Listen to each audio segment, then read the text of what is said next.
សួស្តីសន្តិវានារី8មីនាថ្ងៃនេះដកជាឆ្នាំថ្ងៃនេះជាថ្ងៃគម្រប់បាទបុណ្យអន្តរជាតិសិទ្ធិនារី8មីនាជាថ្ងៃសម្រាប់ផងដែរសម្រាប់រាជការថ្ងៃនេះសូមដឹកមេដើរលេងមកពេលហើយថ្ងៃនេះបាទចាប់ផ្ដើមចេញទៅហើយយើងទៅខាងព្រែក7វិញខាងរមណីយដ្ឋានព្រែក7ហើយយើងចូលតាមផ្លូវជាលេខ3កពតពងសោមកហើយរួចហើយយើងចាប់ផ្ដើមដល់វត្តបាទព្រែក7នេះបងប្អូនចាប់ផ្ដើមដល់វត្តព្រែក7យើងធ្វើដំណើរតាមផ្លូវបេតុងផ្លូវនេះស្អាតណាបាទចាប់ផ្ដើមធ្វើដំណើរទៅចឹងហ៎បើបងប្អូនណាចង់ទៅលេងអាចទៅលេងបានឆ្នេរសមុទ្រមានថ្មធំស្អាតណានេះចាប់ផ្ដើមទៅដល់គេចាប់ផ្ដើមស្ថាបនាតភ្ជាប់ផ្លូវមួយគ្នាបាទចាប់ផ្ដើមធ្វើមកកង់ទៀតណាផ្លូវក្រោយនេះធំណាបាទចាប់ផ្ដើមធ្វើដំណើរទៅជួលរយបងប្អូនចូលតាមខ្លងទ្វារវត្តព្រែក7តត្រង់ដល់ហើយបាទយើងមានផ្លូវបាត់ជា2យើងវាក់តែនឹងបន្តិចដើម្បីឲ្យដឹងយើងសួរបងសួរប្អូនចិត្តហ្នឹង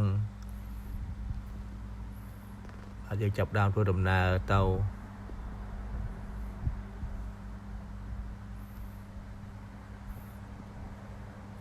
កន្លែងណាប្លែកបាទដែលយើងអត់បានស្គាល់ពីមុនមកទៅវាប្លែកភ្នែកប្លែកអារម្មណ៍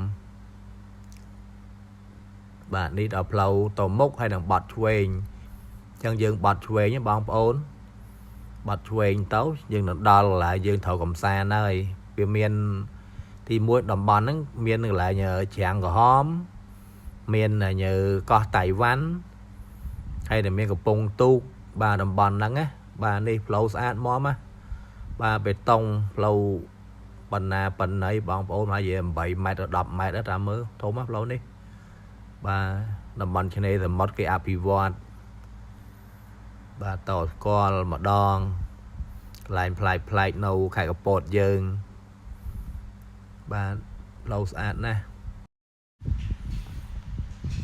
បាទអញ្ចឹងកុំភ្លេចរងចាំទស្សនាជាមួយខ្ញុំបាទដូចតទៅបាទផ្លូវនេះយើងបត់ស្ដាំម្ដងបងប្អូនហ្នឹងមានផ្លូវទៅខាងច្រាំងក្រហមទៅខាងកោះតៃវ៉ាន់នេះយើងបត់ស្ដាំទៅដល់កន្លែងផ្សេងមួយទៀតដែលយើងអត់បានទៅបាទយើងទៅថងចឹងហើយយើងបត់ឆ្វេងមកតង់ទៀតទៅបាទយើងនឹងឃើញឆ្នេរសមុទ្រនៅព្រែក7ដ៏សែនស្អាតបាទចាប់ផ្ដើមបត់ឆ្វេងទៅបងប្អូនឃើញបាទនេះចាប់ផ្ដើមដល់ទឹកបាទចាប់ផ្ដើមដល់ផ្ទៃទឹកស្អាតណាកន្លែងនេះទេសភាពស្ងប់ស្ងាត់ទៀតបងប្អូនណាសម្រាប់យើងសម្រាកថ្ងៃឈប់សម្រាកអញ្ចឹងស្ងប់ស្ងាត់ស្អាតណា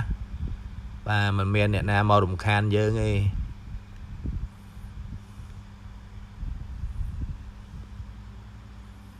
បាទនេះបងប្អូនគាត់នេសាទបាទគាត់យកម៉ូតូមកទុកដាក់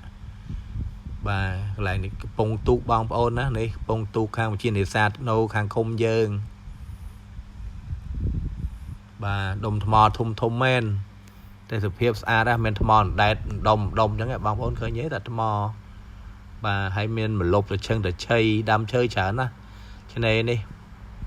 បាទម្លប់មែនអត់ទៅដល់ផ្លែអារម្មណ៍ផ្លែភ្នែកនឹងសប្បាយហើយព្រឹកនេះបាទជួយធ្វើចរាចរណ៍បងប្អូនបាទយើងរកកន្លែងទុកដាក់ឡានសិនដាក់កន្លែងណាដែលមិនអោយត្រូវថ្ងៃដែលម្លប់ទៅដល់រៀងយប់រៀងថ្ងៃដែរបងប្អូនអើយទៅដល់ម៉ោងហើយជា10ព្រឹកបាទយើងមកដល់ហើយបាទមកដល់ដាក់មកប៉ុសសិនហើយអត់ភ្លេចសោះរឿងសន្ទូចហ្នឹងបងប្អូនលើគេល្បីថានៅហ្នឹងត្រីច្រើនថ្ងៃនេះថ្ងៃ8មីនាមកកន្លែងមកកោះមួយបងប្អូនមកកោះមួយមកហ្មងថ្ងៃនេះអត់ឲ្យអ្នកណាមកទេមកដាច់ឆ្នេរហ្មងថ្ងៃនេះបាទនេះបាទពីថៃអីក៏មកដែរណែ Đường khao vừa ấy nó bao đằng ấy còn nó nè lẩu bao ấy mau chu đà ra mong cùi mơ tiết ba đây ní phun đà ra nếu mà càng hồ đó nghe ngày bảy mình đi nó mong à bà mà nè ô rồi sao muốn đi bằng ô là xin cả đi bà đi mau lên bà đi hay ấp lấy bằng ô nè giờ đi mất tam giờ mất tam bằng ô nè bà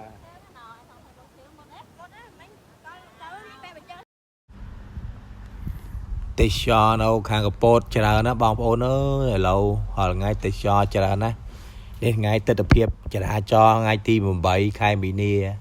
bon sân đi về lốp máu một pel 8 ấy là nó to cái tôi cái nia nè lâu chỉ lấy sam bay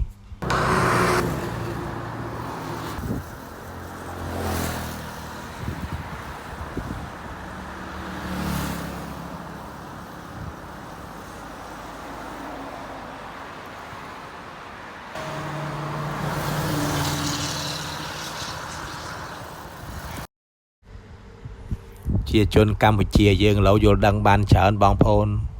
cả đà lê cầm sàn chẳng thua plau chặt buộc cọt năng ở miền phía sài bài rì rì thua buộc cọt năng miền pha sọc phiệp nông ca ruột nâu và chẳng mình sâu qua mà nó ở là sao tết đang nòng đi đà lê cầm sàn ơi nằm bay hộp sọc phẹp một cô sầm rạp cru sa đi mui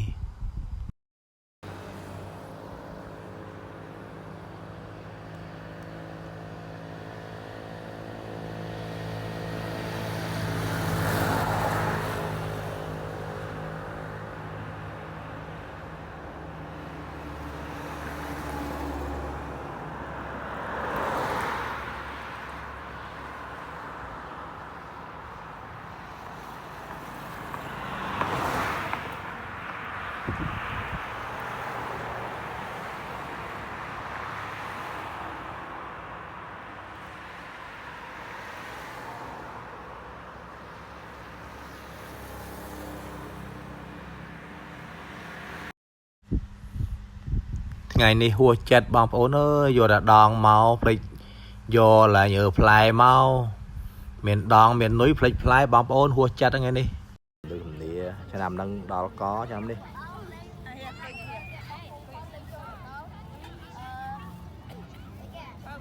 ឆ្នាំនេះលឺច្រើនណា8មីនាបងប្អូនអើយនេះស្អាតបងប្អូននេះទេភាពស្អាតដល់ញ៉ាំណា